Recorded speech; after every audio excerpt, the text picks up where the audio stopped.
Okay, so live action Snow White. It goes from the good parts. Rachel Ziegler, she can sing, and you know what? She was a decent Snow White. Gal Gadot is the queen. You know, she chewed the scenery, overacted, but you're playing an iconic villain. I can kind of see doing that. Her villain song was interesting. And, you know, I mean, was it horrible? No. Was it great? No.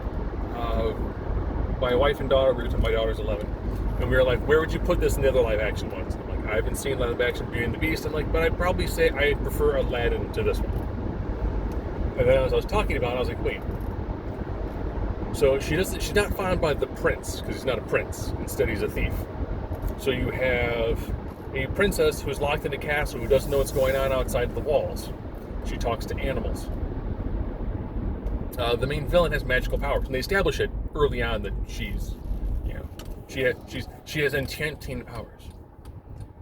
And the person who helps her out ends up being, or the main male lead, of course, ends up being a thief. So I'm like, wait a minute. I really, really feel like I just finished watching Snow White and Aladdin in a hybrid. The CGI is fair. Animals still look weird. The dwarfs look good when they're with the dwarves. When it's the dwarves and the people, that looks weird. Sometimes the background looks really flat. So I'd probably say up until she meets the dwarfs, it's actually not bad. Once the dwarfs show up and you start seeing, you know, they blink a lot, it gets kind of muddled. And the ending, I'm thinking they had maybe like 3 or 4 different endings figured out to try to close this movie off that were just bizarre. And then the way they finally defeat the evil queen is awkward. I hope they're not trying to set up for a sequel. I mean, this movie costs like $300 million, give or take, before advertising. So it means it's break even, because movie theaters take a portion too. It's probably somewhere in the 500 to 600 million range before they start seeing profit, potentially. You know, it's just, there's a lot of younger people in this one. I did hear certain kids. I fell asleep for a little bit because it was that engaging. There were kids who were crawling all over the seats. I did see some parents who were checking out their phones.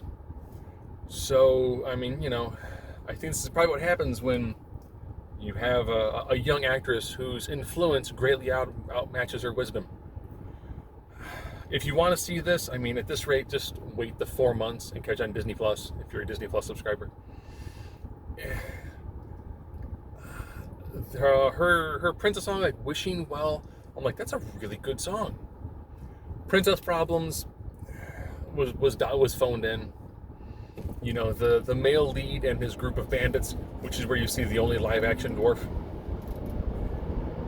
was just odd. You can tell they tried to update it, but they didn't know how to update it, so they kept on throwing in more and more stuff. It reminded me very much of like the live action The Little Mermaid, where it's like we took this thing and then added a bunch more to it. I actually am glad that they did more with the male lead to make them actually like love each other, you know, why they actually had feelings. So that part was fine. You know, they fleshed him out more than, you know, he sings with her at a well and then kisses her later. So that was fine. But it was just, this is another swing and a miss. Hopefully Lilo and Stitch works better.